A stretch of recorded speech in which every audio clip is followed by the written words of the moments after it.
തൃപ്പാവുമ്പ മഹാക്ഷേത്രത്തിൽ ബലിതർപ്പണ ചടങ്ങുകൾ നടന്നു. പിതൃപൂജ, തിലഹവനം എന്നിവയും നടത്തി.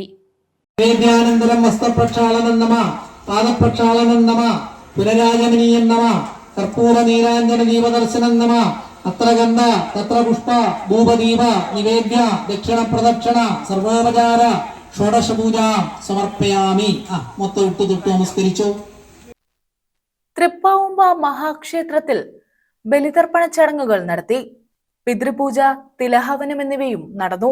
നമ്മൾ മുൻ വർഷങ്ങളിലെ ഇരട്ടി ആൾക്കാർ ഇരിക്കാൻ സജ്ജീകരിച്ച് നമ്മൾ പന്തലൊക്കെ സജ്ജീകരിച്ചു. തോടിൽ വെള്ളത്തിൻ്റെ ചെറിയ മാലിന്യം വരുന്നത് പറഞ്ഞിട്ട് ഷവറുകൾ പ്രത്യേകം സജ്ജീകരിച്ചിട്ടുണ്ട്. എല്ലാ സജ്ജീകരണങ്ങളും ഒരുക്കി വളരെ സുഗമമായിട്ടാണ് ഇപ്രാവശ്യം നമ്മൾ ബലിതർപ്പണം നടത്തിക്കൊണ്ടിരിക്കുന്നത്. അതുകൊണ്ട് വരും വർഷങ്ങളിൽ ഇതിൽ കൂടുതൽ സൗകര്യങ്ങൾ ഒരുക്കി നമ്മൾ വളരെ വിപുലമായ രീതിയിലായിരിക്കും പമ്പ ദേവസ്ഥയിലെ ബലിതർപ്പണം നടത്താൻ തീരുമാനിച്ചിരിക്കുന്നത്. ഹെൽത്തിൻ്റെയും ആരോഗ്യവകുപ്പിൻ്റെയും മറ്റ് പഞ്ചായത്തിൻ്റെയും എല്ലാ ഗവൺമെൻറ് ഡിപ്പാർട്ട്മെൻറ്റ് KSRTC ആണെങ്കിൽ സ്പെഷ്യൽ സർവീസ് ഇപ്രാവശ്യം നമുക്ക് സ്പെഷ്യലായിട്ട് കരുനാഗപ്പള്ളി പമ്പ ക്ഷേത്രം പറഞ്ഞുകൊണ്ട് 4 മണി തൊട്ട് സർവീസുണ്ട്. വരും വർഷങ്ങളിൽ ഇത് വളരെ വിപുലീകരിച്ച് നമ്മൾ ഈ ക്ഷേത്രത്തിലെ ബലിതർപ്പണത്തിന് ഒരുക്കങ്ങൾ ഒരുക്കുന്നു. നിരവധി പേർ ബലിതർപ്പണ ചടങ്ങുകളിൽ പങ്കെടുത്തു.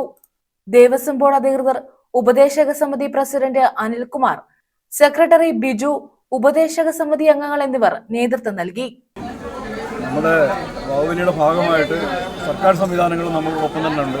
ഫയർഫോഴ്സ്, പോലീസ്, KSRTC, ആശാ വർക്കർമാർ, ആരോഗ്യ പ്രവർത്തകർ, എല്ലാവരുടെ സേവനം നമ്മുടെ ക്ഷേത്രത്തിൽ.